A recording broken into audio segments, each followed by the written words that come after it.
নমস্কার বন্ধুরা, এই সব তো আপনারা জানেন যে মানুষের যেমন কর্ম করে তাকে তেমনই ফল ভোগ করতে হয়।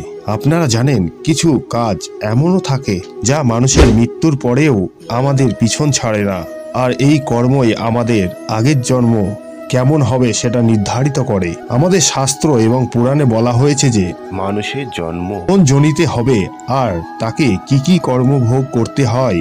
গরুড় পুরাণে আমাদের বিস্তারিতভাবে এই সম্বন্ধে লেখা আছে, আর আজকে আমি আপনাদের গরুড় পুরাণ থেকে নেওয়া 10টি কর্ম বিষয়ে বলবো, যা থেকে আপনারা জানতে পারবেন মানুষের থেকে পশুর যোনির জন্মগ্রহণ কিভাবে হয়। নমস্কার বন্ধুরা, স্বাগত জানাই আপনাদেরই চ্যানেল আনজান মিস্ট্রিতে। প্রথম কর্ম হচ্ছে বন্ধুদের সঙ্গে ছলনা করা। এই পুরো সংসারে বন্ধুত্ব এমন একটি সম্পর্ক, এটি মধুর সম্পর্ক, যাতে সময় আসলে তার নিজের প্রাণও আহুতি দিতে দ্বিধাবোধ করে না। কিন্তু কি হয় তখন একটি বন্ধু সত্যিকারের বন্ধুর সঙ্গে ছলনা করে।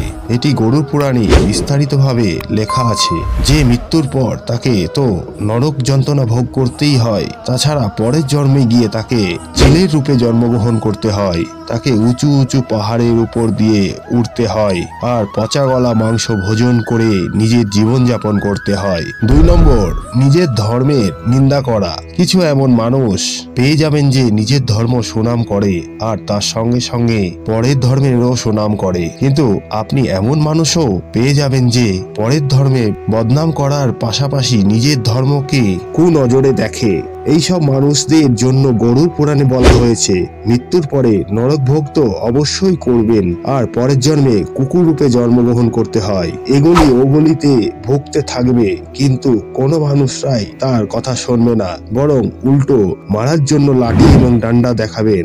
আর যখন সে নিজের ভুল বুঝতে পারবে তখন তার এই কুকুরের যোনি থেকে মুক্তি লাভ হবে। 3 নম্বর, নিজেদের মানুষের অনাদর করলে। বন্ধুরা, আপনারা সবাই তো জানেন যে মানুষের জীবনে পরিবার, মা বাবা আর গুরুজনদের কতটা দরকার হয়। মা বাবা গুরুজন ছাড়া জীবন চলা কষ্টদায়ক। শুধু আপনাদের জন্য নয়, মা বাবা এবং গুরুজনদের জন্যও সেটা কষ্টদায়ক। তার জন্য যারা মা বাবা এবং গুরুজনদের অবহেলা করে, বৃদ্ধ বয়সে তাদের একবারের জন্য দেখাশোনা করে না, তাদের তো পুণ্যজনম হয় কিন্তু সে আর গর্ভ থেকে বের হতে পারে না, অর্থাৎ মায়ের গর্ভেই মারা যায়। 4 নম্বর, জ্ঞান থাকলেও জ্ঞান না প্রদান করা। বন্ধুরা, আপনারা তো জানেন আমাদের হিন্দু ধর্মে ব্রাহ্মণদের কতটা মান্যতা আছে। যে কোনো কাজের জন্য মানা করা উচিত নয়। যেমন কোনো ব্যক্তির কাছে যদি দক্ষিণা বা টাকা পয়সা দেওয়ার জন্য কোনো কাজ করতে পারছে না, তখন একটি ব্রাহ্মণের দায়িত্ব তার কর্মফল হিসাবে তার মঙ্গলকারী কাজটি সম্পূর্ণ করা।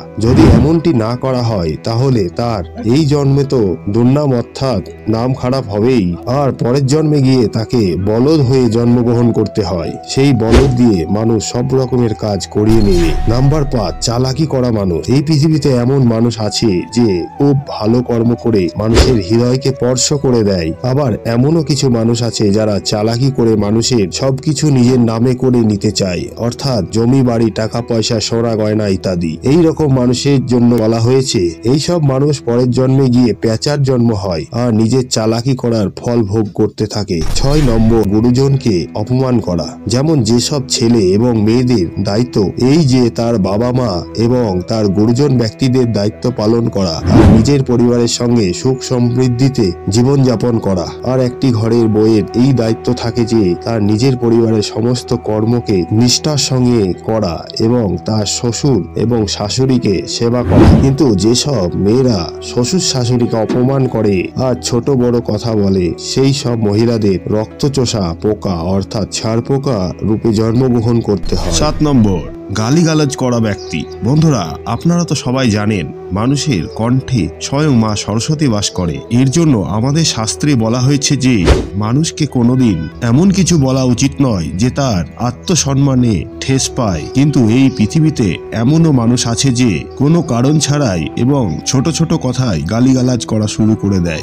কোনো সময় তো সঙ্গে সঙ্গে তার আক্কেল ঠিকানায় লেগে যায় আর তাকে পরের জন্মে গিয়ে ছাগল রূপে জন্মগ্রহণ করতে হয়, আর কোনো না কোনো কসাইয়ের হাতে গিয়ে তার গর্দন কাটতে হয় আর মানুষ তাকে মজা করে খেতে থাকে। নম্বর 8, কাম বাসনা রাখা ব্যক্তি। বন্ধুরা, আপনারা তো জানেন এই পৃথিবীতে এমনও মানুষ আছে যারা প্রেমকে অতি পবিত্র রূপে দেখে আর সারা জীবন পবিত্রতার সঙ্গে প্রেমকে নিভাতে থাকে।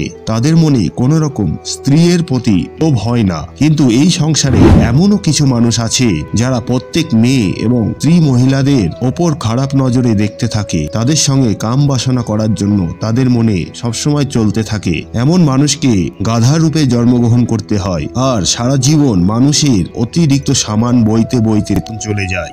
9 নম্বর, এই সংসারে বেশিরভাগ মহিলাদের মধ্যে কেবলমাত্র তার স্বামী চিত্রই থাকে আর তারা নিজের কর্মকে অত্যন্ত পবিত্রতার সঙ্গে নিভায়। কিন্তু সংসারে এমন কিছু মহিলা থাকে যারা পরপুরুষের ওপর সবসময় নজর রাখে আর তাদের সঙ্গে কুকর্মে লিপ্ত হয়। এই জন্য সেই মহিলাদেরকে এই জন্মে তো বদনাম হতেই হয় আর তার সঙ্গে সঙ্গে পরজন্মে টিকটিকি আর চামচিকি রূপে জন্মগ্রহণ করতে হয়। 10 নম্বর, বিষ খেয়ে মৃত্যুবরণ